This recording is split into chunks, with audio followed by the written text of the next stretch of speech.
Look, the U.S. is not the enemy. We share the longest border in the world with the most powerful country to have ever existed in the world. The reason why we have a healthcare system is because we haven't had to pay for the defense, because the U.S. gave us the protection that allowed us to invest in healthcare and education. We have existed under the protection of the United States and benefited from the biggest economy in the world for decades. And then as soon as Donald Trump comes up and says something that ruffles our feathers, all of a sudden they're the enemy. It's naive. It is actually quite stupid. And what we're seeing right now is the Conservatives of Canada trying to take that narrative from the Liberals rather than standing up and being courageous and saying, wait a second, the U.S. isn't the enemy. Trump is not the enemy. They're our friends. We need to work with them. If somebody says something that's insulting, we can get over it because we need to think about our long-term effects on our society. And making the U.S. the enemy does not help our economy or our citizens at all. And in the end, we're just going to lose if we fight that battle. So I'm asking Conservatives to step up and take the narrative back from the Liberals, which is making Trump the enemy, and make bad policy, bad governments, bureaucracy, debt, socialism the enemy, and help Canada move into the next 20 to 30 years in a strong position. The underlying issue with this is an actual social factor, right? And what we're seeing, and we've been talking about this a bit, it's been all over the news, is that asylum seekers in Canada are getting dental care, guys. They get vision care, they get counseling services, they get all of this prescription drug coverage, and most Canadians, they just don't get any of that, right? And it's about $1.5 billion a year by 2028, guys. And that's according to the Parliamentary Budget Officer. And tomorrow, Mr. Pierre Poilievre is forcing the House of Commons to vote on it. So, the Liberals, they're really going to have to stand up and try and defend asylum seekers, claimants, getting benefits that Canadian citizens don't. You guys know my opinion. My opinion is we don't owe anybody anything. The Conservatives plan to put a motion before the House of Commons on Tuesday aimed at reviewing health benefits provided to asylum seekers and restricting who has access to those services. The proposed motion also includes language calling for the immediate deportation of foreign nationals convicted of a crime in Canada. Obviously, of course we should. Conservative leader Pierre Poilievre shared his party's position in a social media post on Monday. Enough is enough. We can't allow foreign criminals to take advantage of our system. False refugee claims to overwhelm the services that you pay for, Mr. Poilievre said in a video. He cited a recent report from Parliamentary Budget Officer about the cost of Interim Federal Health Program, which provides a host of medical services to asylum seekers, refugees, and other protected persons. Those services include routine medical treatment, hospital visits, and lab work, and supplementary coverage for services such as urgent dental procedures, some vision care, psychological therapy, and prescription drugs. The PBO projects, the program's cost will reach $1.5 billion in 2028. The Conservative motion calls for a review of the benefits provided to asylum claimants to find savings and for asylum seekers appealing a rejected claim to be covered only for emergency life-saving care. The motion also calls for an annual report to Parliament on program usage with a specific focus on supplementary benefits which generally aren't covered for Canadians. And guys, this is a great place to stop because I've really unloaded a lot of this article all at once, but this is basically what these asylum claimants get under this Interim Federal Health Program. They get dental care, they get vision care, they get psychological counseling, prescription drug coverage, and most Canadians don't get any of this at all. So unless you have private health insurance through your employer, you're paying out of pocket, guys, for your especially for your dental work. You're paying out of pocket for glasses. You're paying out of pocket for therapy. But asylum claimants are covered. So the Parliamentary Budget Officer projects this will actually cost $1.5 billion per year by 2028. And this isn't about helping refugees flee war zones, guys. This is about asylum claimants, people whose claims haven't been approved yet, getting better health care than your average Canadian citizen. And Poilievre's motion calls for the review of the benefits and to find a savings. Rejected claimants appealing should only get emergency life-saving care. So if you are a claimant and you've been rejected, the only type of healthcare you should be able to get is if you're seriously injured and you need to go to the ER. And the annual reports to Parliament on program usage, specifically supplementary benefits, because supplementary benefits, guys, dental, vision, counseling, aren't generally covered for Canadians.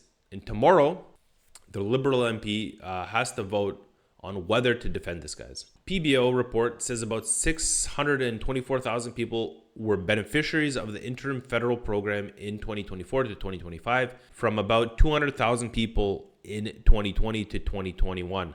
Most of the beneficiaries are asylum claimants. The Immigration and Refugee Board has about 300,000 pending asylum claimants. Immigration, Refugee, and Citizenship Canada data show asylum claims decreased about a third in 2025 compared with 2024, dropping to almost 108 claims from about 190,000.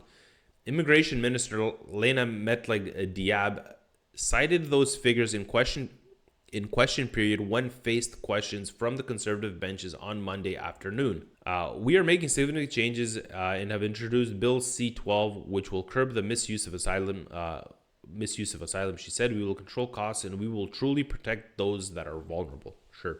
Bill C-12 was introduced in the House of Commons in November. It looks to improve processing of asylum claims. Among other measures, it would make certain people ineligible to claim asylum, including those who have been in Canada for more than a year and people who claimed asylum more than 14 days after they entered the country via the land border with the U.S. It also proposes to ensure Immigration and Refugee Board only decides claims when the claimant is in Canada and would make removal orders effective the same day a claim is withdrawn. The federal government is also introducing a copay supplementary coverage and prescription drugs covered by the Interim Federal Health Program starting May 1st. A notice published by our IRCC last month says claims will pay 30% of the cost of services under supplemental coverage, including dental care, vision care, counseling, and assistive medical services. There will also be a $4 charge for each eligible prescription filled or refilled under the program. So guys, we need to stop here because there's a whole bunch of stuff that was just read. In 2020 to 2021, the Interim Federal Program, the health program, had 200,000 beneficiaries. In 2024 to 25, it has 624,000 beneficiaries, guys. That's a 212% increase in 40 years. It literally 3x'd. It 3x'd, guys. The Parliamentary Budget Officer projects costs will hit $1.5 billion by 2028 to 2029. Even though asylum claims dropped by a third in 2025, because there are 300,000 pending claims in backlog, guys. All of them are getting benefits. And starting May 1st, asylum claimants will pay a 30% copay on supplementary coverage. So they'll pay 30%, guys, of dental costs. And Canadians today without benefits pay 100%. Asylum claimants are going to pay $4 for prescription, and Canadian seniors without drug coverage are paying the full price. Liberals are saying this proves they're controlling costs. But the PBO report shows costs are still climbing to $1.5 billion by 2028. Because the backlog is massive, and right now there's no accountability, Parliament doesn't get regular reporting on who's using what services, guys. And Poilievre is forcing them to justify this publicly in the House of Commons. So former Prime Minister Stephen Harper's government restricted supplementary coverage under the program for privately sponsored refugee claimants and those who made claims after arriving in Canada. In 2014, the federal court ruled those changes violated the Canadian Charter of Rights and Freedoms. The Conservatives appealed, but the Liberals dropped that appeal after forming government in 2015 and restored the program. So this is literally a buy-in effect of blackface Justin's idiotic policies for the last 10 to 11 years. And this is really a key place that really needs to be stopped and unpacked because there's been so much damage done by that idiot. Stephen Harper tried to cut these benefits in 2012, guys. He restricted that supplementary coverage for asylum claimants. No dental, no vision, no emergency care only. In 2014, the federal government ruled that violated the Charter of Rights and Freedoms. Harper's government appealed. Obviously, blackface Justin won in 2015 and he dropped the appeal. And he restored all of those full benefits. And the legal precedent that's been created because of this is cutting supplementary healthcare benefits for asylum claimants violates that charter for some reason. That's the problem Poilievre faces. He can pass a motion in the House of Commons demanding these cuts, but if the Liberals actually tried to implement those cuts, the courts already ruled it's unconstitutional, apparently. So unless Poilievre is willing to use the notwithstanding clause, which lets Parliament override charter rights, I'm not sure. Is he willing to do it? I guess we're going to have to wait and see. Because if he's not, the motion it's just performative. That's the problem. It's going to force Liberals to defend the program publicly, but it doesn't actually change anything. They're just going to defend it. And Poilievre hasn't said if he'll use that notwithstanding clause to override the 2014 court decision, guys. That's key. And why all of this matters to Canadians is this isn't about refugees. This is about asylum claimants. There's a difference. Refugees are people who have been approved for protection. Asylum claimants are just people whose claims are still being processed. They might be genuine refugees fleeing persecution. They might not. 300,000 pending claims are in the backlog though. And all of them get dental care, vision care, counseling, and prescription drug coverage. Benefits most Canadians we just don't get them. And so here are the numbers again, guys. There's 624,000 beneficiaries in 2024 and 2025.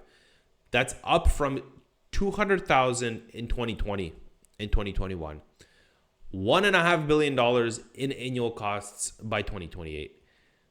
That's more than Canada spends on the entire Veterans Affairs budget, which is $1.2 billion. Parks Canada, which is $1.3 billion. And the Senate and House of Commons combined, which is $700 million. We're spending more on healthcare for asylum claimants than we spend on veterans, guys. That should be eye-opening. This is all I have for today. Hope you guys liked today's episode. Please like, share, and subscribe. Leave some comments in the comment section below. Love to hear what you guys think. My name is Miloš Krajčnik. Stay informed, stay curious, and God bless Canada. This is Canada. Maple syrup and La Cabotay. Kick your ass all hockey season, Now teach me riding horses,